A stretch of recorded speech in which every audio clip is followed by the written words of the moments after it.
ಈಗ ಎಲ್ಲರಿಗೂ ನನಗೆ ಲೇಟ್ ಆಗಿದೆ ಆಲ್ರೆಡಿ. ಪ್ರಗತಿ ಪರಿಶೀಲನೆ ಸಭೆ ಮಾಡಿದ್ರೆ ಹಾಂ, ಏನೇನಾಯಿತು ಸರ್? ಇದು ಮಂಗಳೂರು ಸಿಟಿನಲ್ಲಿ ಕಾನೂನು ಸುವ್ಯವಸ್ಥೆ ಪರಿಸ್ಥಿತಿ ಭಾಳ ಚೆನ್ನಾಗಿದೆ ಲಾಸ್ಟ್ 1 ಇಯರಿಂದ.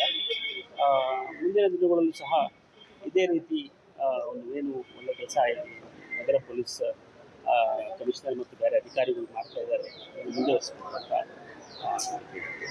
ಸರ್, ಮತ್ತೆ ಭೇಟಿ ಮಾಡಿದ್ರು ನಿಮ್ಮನ್ನ ಭೇಟಿ ಮಾಡಿದ್ರು. ಇಲ್ಲ, ಅದು ಭಾಳ ಜನ ಇಲ್ಲಿ ನಾರ್ತ್ ಕರ್ನಾಟಕದವರು ಇಲ್ಲಿ ಭಾಳ ಜನ ಬಂದು ಇಲ್ಲಿ ಕೆಲಸ ಮಾಡ್ತಾ ಇದ್ದಾರೆ. ಅವ್ರಿಗೆ ನಾವು 10 ವರ್ಷ ಆದಮೇಲೆ ಒನ್ ಟೈಮ್ ನಾವು 1 ಯೂನಿಟ್ನ ಇನ್ನೊಂದು ಯೂನಿಟ್ಗೆ ಟ್ರಾನ್ಸ್ಫರ್ ಮಾಡೋದಕ್ಕೆ ಅವಕಾಶ ಮಾಡಿಕೊಡ್ತೀವಿ. ಅದರ ಗೌರ್ಮೆಂಟ್ ಜಿಯೋ ಪ್ರಕಾರ, ಅದರ ಪ್ರಕಾರ ಯಾರು ಕಂಪ್ಲೀಟ್ ಮಾಡ್ತಾರೆ ಅಂದರೆ ಹಂತವಾಗಿ, ಯಾಕಂದರೆ ಇಲ್ಲಿ ಕೆಲಸ ಹಂತರ ಆಗ್ಬಾರ್ದು ಮತ್ತು 15% ಜಾಸ್ತಿ ಡಿಫೆನ್ಸಿ ಆಗ್ಬಾರ್ದು. ಆ ಒಂದು ಮಾನದಂಡನ ಇಟ್ಕೊಂಡು ನಾವು ವರ್ಗಾವಣೆ ಮಾಡ್ತೀವಿ. ಕಮಿಷನರ್ ಸುದೀಪ್ ಕುಮಾರ್ ರೆಡ್ಡಿ ಮೇಲೆ ಒಂದು ಕಂಪ್ಲೇಂಟ್ ನಿಮಗೆ ನಿನ್ನೆ ಬಂದಿರೋದು, ಅದ್ರ ಬಗ್ಗೆ ಸರ್ ಈಗ ಧರ್ಮಸ್ಥಳ SIT ಕೇಸ್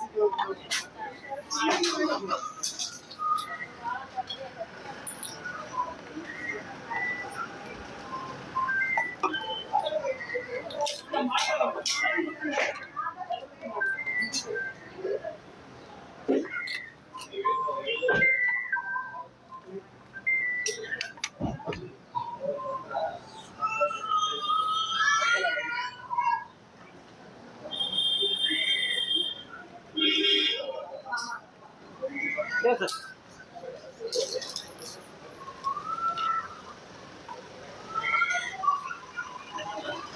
ಇಲ್ಲ ಸರ್, ನಮಗೆ ಟ್ರಾನ್ಸ್ಫರ್ ಆಗಿದೆ. ನಮ್ಗೆ ಮಂಗಳೂರಿನ ತೊಂದರೆ ಇಲ್ಲ, ಬಟ್ ಆದರೆ ಇಲ್ಲಿ ವೆದರಿಗೆ ನಮ್ಗೆ ಸೆಟ್ ಆಗಿ, ನಾವು ಆ ಕಡೆಯಿಂದಲ್ಲ ಈ ಕಡೆ ಬಂದಮೇಲೆ ನಮ್ಗೆ ವೆದರ್ ಸೆಟ್ ಆಗಲ್ಲ ಸರ್.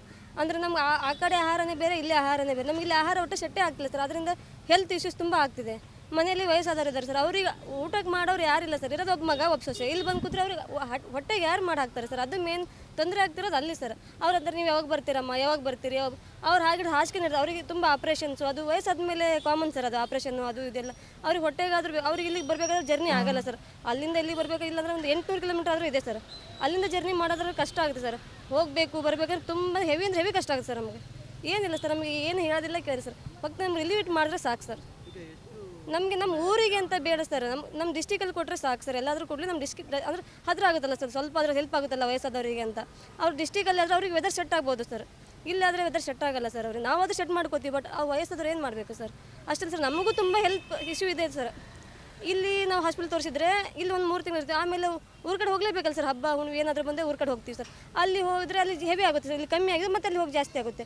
ಅಲ್ಲಿ ಜಾಸ್ತಿ, ಮತ್ತೆ ಇಲ್ಲಿ ಬಂದರೆ ಇಲ್ಲಿ ಮತ್ತಿರೋ ಜಾಸ್ತಿ ಆಗುತ್ತೆ ಸರ್. ಹೀಗಾಗಿ ಹೆಲ್ತ್ ಇಶ್ಯೂಗೆಲ್ಲ ತುಂಬಾ ಕೆಲವರಿಗೆ ಎಷ್ಟೋ ಜನ ಮಕ್ಕಳೇ ಆಗಿಲ್ಲ ಸರ್. ಮೇನ್ ರೀಸನ್ ಅದೇ ಸರ್. ಯಾಕಂದರೆ ಈಗ ಹೆಣ್ಮಕ್ಳಿಗೆ ಕಾಮನ್ ಅಂದರೆ ಏನಕ್ಕದು ಹೀಟ್ ಅಂತಾರೆ, ಹಾಗಂತಾರೆ. ತುಂಬಾ ಪ್ರಾಬ್ಲಮ್ ಇದೆ ಸರ್. ಹೇಳೋಕ್ಕಾಗ್ತಿಲ್ಲ ಸರ್. ಯಾರ ಹತ್ರ ಹೇಳ್ಕೊಳ್ಕೊ ನಮಗೇನಿಲ್ಲ, ನಿಮ್ಮ ಸಹಕರಣೆಯಿಂದ ನಮ್ಗೆ ಇಲ್ಲಿಂದ ರಿಲೀವ್ ಮಾಡಿಕೊಟ್ರೆ ಸಾಕು ಸರ್, ಅಷ್ಟೇ. ಅವ್ರು 10 ವರ್ಷ ಕಳೀತು ಸರ್. ಅವರು ಡ್ಯೂಟಿ ಮಾಡ್ತಾ ಇರೋದು ಕಾಯ್ತಾ 10 ವರ್ಷ ಕಳೀತು ಸರ್. ಈಗ ಮೊನ್ನೆ ಆರ್ಡ್ರ್ ಆಗಿ 3 ತಿಂಗಳಾಯ್ತು ಸರ್. 3 ತಿಂಗಳಿಂದ ಹಂತವಾಗಿ ಕೊಡ್ತೀವಿ ಅಂತಾರೆ ಸರ್. ಇನ್ನೂ ಕೊಡ್ತಾನೆ ಇಲ್ಲ ಸರ್. ನಮಗೆ ಮಾತಾಡಿದ್ವಿ ಸರ್, ಕೊಡ್ತೀವಿ ಅಂತ ಹೇಳ್ತಾರೆ ಸರ್. ಅವ್ರು ಏನಿರಲ್ಲ, ಕೊಡ್ತೀವಿ ಹಂತವಾಗಿ ಕೊಡ್ತೀವಿ ಅಷ್ಟೇ ಹೇಳ್ತಾರೆ ಸರ್. ಈಗ ನೀವು ಈಗ ಪ್ರತಿಭಟನೆ ಆದಮೇಲೆ ಸಿಗದಿದ್ದರೆ ಮತ್ತೆ ಅದು ಮುಂದೆ ನಾವು ಪ್ರತಿಭಟನೆ ಏನಾದರೂ ನೋಡಬೇಕಂತ ಪ್ಲ್ಯಾನ್ ಇದೆ ಸರ್. ಯಾಕಂದರೆ ಈಗ ಅವ್ರು ಏನು ಹೇಳ್ತಾರೆ ಅಂದ್ರೆ ಅವ್ರು ಇನ್ನೂ ಏನು ಹೇಳೋರು ನಾವು ಏನು ಮಾಡೋಕ್ಕಾಗಲ್ಲ ಸರ್. ಮತ್ತೆ ಅವ್ರು ಭೇಟಿಯಾಗಿ ನಮಗೆ ಕೊಡ್ತೀವಿ ಅಂತ ಹೇಳಿದ್ರೆ ನಾವು ಸುಮ್ಮನೆ ಇರ್ತೀವಿ ಸರ್. ಇಲ್ಲಾಂದರೆ ಮುಂದೆ ಏನಾದರೂ ಆಗುತ್ತೆ, ಬೇರೆ ದಾರಿ ನೋಡ್ಕೋಬೇಕಾಗುತ್ತೆ ಸರ್, ಅಷ್ಟೇ. ಹೆಸರಂತ ಇಲ್ಲ ಸರ್.